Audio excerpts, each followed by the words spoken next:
أهلا وسهلا بكم أصدقائي في حلقة جديدة نتعلم أغنية جديدة. أغنية اليوم أغنية غزالي غزالي على مقام الكرد. لنتعلمها أكثر تابعوا معنا. طبعا أصدقائي الأغنية على مقام الكرد مثل ما قلنا اللي راح نستعمل فيها سي بيمول.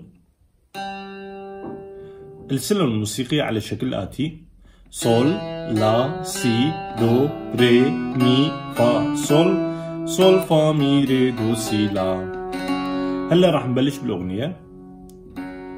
الأغنية على الشكل الآتي: لا لا لا فا فا مي ري فا فا مي ري دو ري دو سي سي سي ري دو سي ري دو سي دو سي لا سي لا.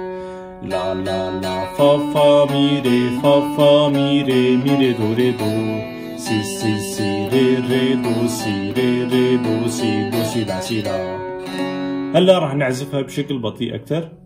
لا لا لا 3 لا فا فا مي